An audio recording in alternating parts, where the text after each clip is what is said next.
Hey, welcome back to the vlog. It's Monday, a shop day. Shout out to anyone who has tried to organize a van while it was parked on a slope. This is pretty though. Look at this fuse drawer. Oof, I love it.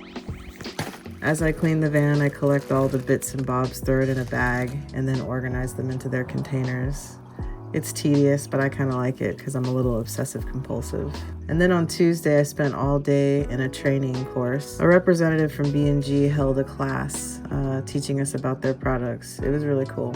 It was a pretty small class though, so there weren't many opportunities to film. It is Wednesday today, and we are on a boat switching out a battery isolator for a couple relays, or at least that's my task. But it's 52 degrees, the sun is shining, the sky is blue, and if you're not from Seattle, 52 degrees might sound cold, but it's not. It's perfect.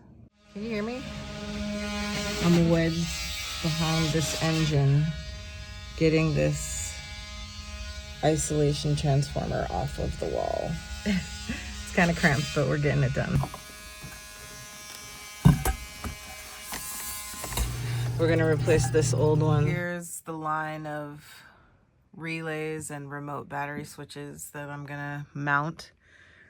I'm going to put the connectors on these guys and put them on these because there's gonna be a terminal block under each unit.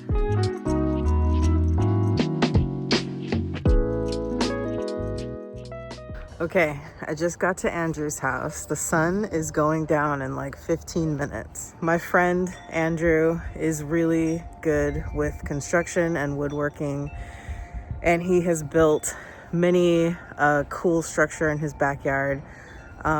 So I used to come out to his place every so often, and we would just chat and chill, you know, have a little fire. And, you know, I started talking to him about all this boat work I'm doing and just how basically we were able to draw a lot of similarities between his woodworking and you know, because boats are are made of wood. So I suggested to him that it would be really cool for him to teach me how to really work with wood. You know, the first lesson that he had for me is that there's a difference between, there's levels, you know, there's levels to this. And construction is kind of just function, putting something together so that it's functional. But woodworking is just like the finishing touches. And I would say with working on a boat at this point, I'm very much in the construction zone, and that's good. But I would like to be better working with wood. I would like to have precise, beautiful finishes to my woodwork. So the deal is, we had this idea, Wood Shop Wednesdays, we would get together and he would teach me about woodworking. A deal that I made with him is that I'm gonna help him clean up his wood shop. A couple Wednesdays ago, I took some clips of his backyard to kind of give you context as to this project that we're working on, but it was way too dark. So I wanna do it now, even though Andrew's still busy putting his son to sleep. Okay, so now that you're up to speed, let me show you Andrew's backyard. I guess we should start with his porch. The porch is actually the most recently built thing, or not porch, but deck. Andrew has like a great explanation for these things, so I don't know what I'm gonna do. Like maybe I'll patch in clips from that night that's too dark with these clips so you can actually see what he's talking about. Okay. So, All right. So, okay, we have to, if we're going to do this, turn that shit off. We got to start over. Turn that shit off. We got to start over. Where are we going to go? We got to start with the fucking backyard so there's context. That's okay, but it's too dark. Well, let me turn on the light then. Oh, okay. Oh, you're filming right now, right? Yes. Still filming. Okay. Still filming. Turn on the light. There's a light out here. So you've got the decking on top, and then you've got the joists that run this way. You can see the screws in them. So those joists are sitting on beams. You can see those over here. And the beams are what's holding up the deck. But the beams are pretty low to the ground, which gives it a lot of stability. So if you look right here, you can see there's a pretty thick piece of wood here. And there's another one over there. Those are 4x6s, so they're 4 inches by 6 inches, and they're running all along underneath the joists that the decking's on top of. But then I just finished these stairs, so I just did these on Sunday. Did I do them on Sunday? I think I might have done them on Sunday. Looks great. Yeah. So anyway, so the rest of the yard, right, it's going well. There's huckleberry over here and some other plants. I think. What are these things called? The fluffy ones with all the beautiful. I don't know, but it's too dark to see anyways. Well, whatever. All right. So then there's this that I built with my dad. So this is where I learned a bunch of stuff. Learned how to do roofs and walls and shit, and it's all paneled on the inside. This is the sauna. These are salvaged windows. This is all salvaged cedar fencing, and this is salvaged cedar fencing as well. This was actually paneling in my parents' basement. We ran out, so we made our own for the back wall. It's beautiful. Made these. Yeah, I replaced the fence and used the old fence as the roof. I did not know that. Yeah. And this is actually a piece of that, the actual fence. This is a playhouse for his son. Right. So that window it's just a single piece of glass. It was just sitting in the garage. Like, how adorable is this? Yeah. These are salvaged shingles that I turned upside down. This is also just random. I think it's all mostly fence board. But then check this out. So the roof, I did make this out of salvage stuff, but then I bought new stuff because the salvage stuff had too many holes in it. So this roof allows light in. That's the south. So the light hits this all the time, so it lights up nicely. And then if you come around the other side, I made a custom door for the entrance. There's a patio right here out front. You'll see why that's important in a minute. So I custom built a door into this wall on this A-frame. You'll notice that the A-frame doesn't come all the way down, it comes up. Well, you'll see why that is in just a second. Because it's pallets that I coated with fence board that had been cleaned up, and now they're shelving. And the roof sits on top of the pallets that are there. And the pallets are anchored to the ground with these big metal L brackets. There's one here and one at each end. And that's what anchors it. And then there's a couple of big center beams. But this is the dope part. This is the shit right here. Check this out. Ooh, so cool. That is dreamy. On a summer day, laying in the hammock. Yeah, with that hammock built in too. Awesome. Yeah. So this is the final, the final frontier, man. This part of the yard. 6, 12, oh, yeah, 16 feet.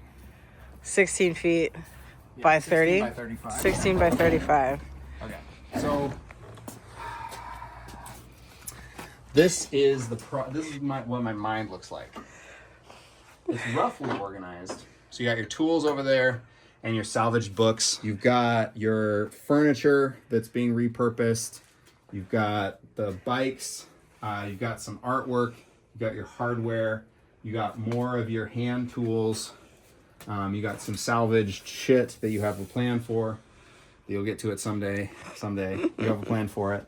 Your saws. Like, I've got kids' bikes in here, I've got a pressure washer. I actually do use the table saw, but like, I've got a whole saw system back there. I've got a fridge, a bunch of lumber. Yeah, that's a working fridge, working fan, like Christmas lights. Yeah, those just need to be put away. Like, I just pulled those out of the way.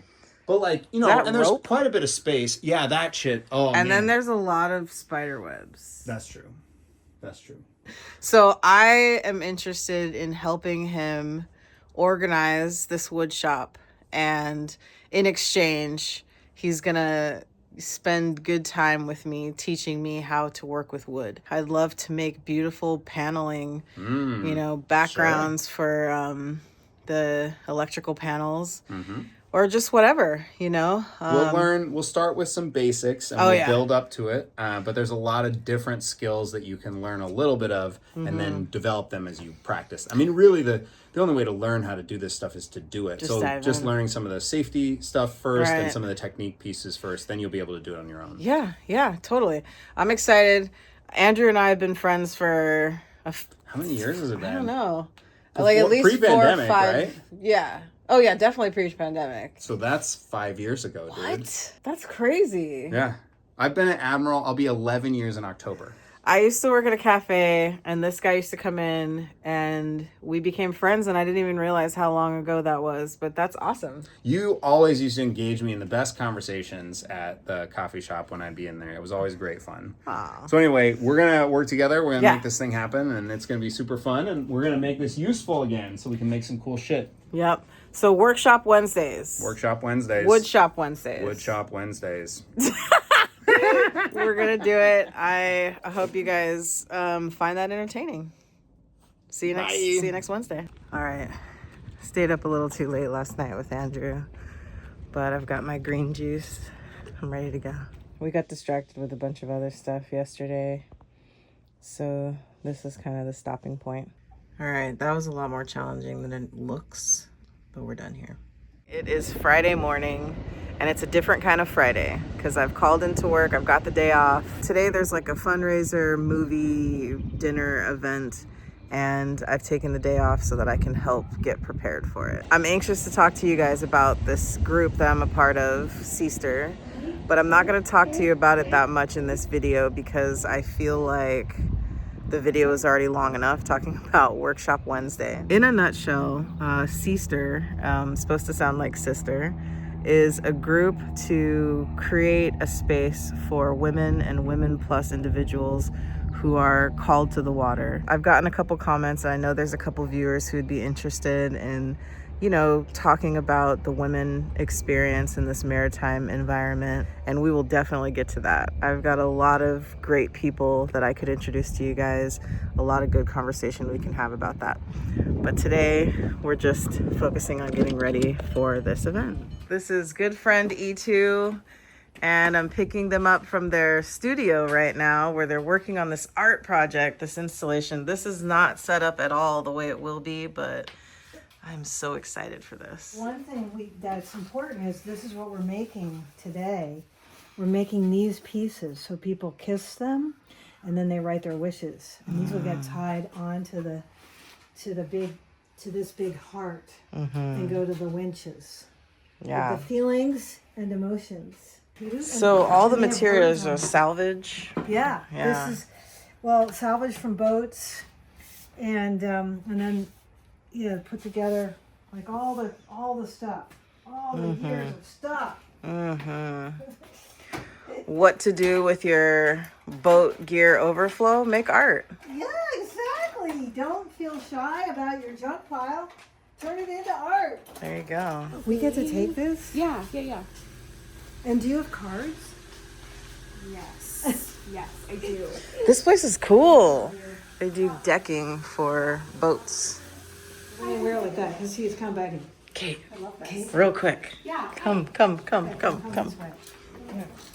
Come out. Yeah, totally. That's you! Amazing. Yeah. Okay, owner of Maven Sailing. You guys have met her before. This is a culmination of like 5 years of just meets and greets. Meets and greets. Meets and greets. All the amazing people I have met in the last 5 years, I've extended invitations to. And then of course, all of their friends, family, colleagues, peers. And many of them could make it. So we sold out.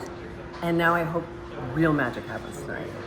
And all the people that I've been inspired by get to meet other inspirational lights like this one. Definitely. And and we finally get to grant our first scholarship. So that's the cherry On top. Yeah. What can you give us a quick blurb about what SEASTR is about? Yeah. So SEASTR, I was actually, besides the mission statement, which you can see, it's on the website. You know, we try to amplify the voices of underrepresented folks in the maritime. But I think SEASTR is an energy. It's an emotion and it's a feeling. It's everything in between all of these great organizations. And we just try to be a conduit. We're getting all set up.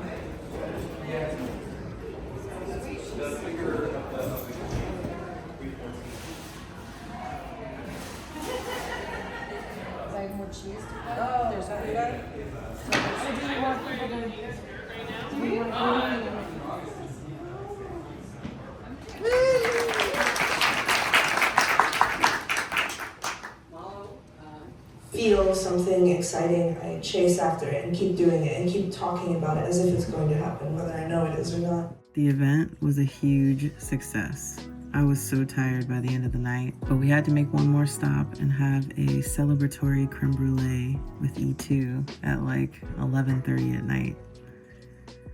Thanks for tuning in this week, you guys. I hope you have a great week. I'll see you next Monday.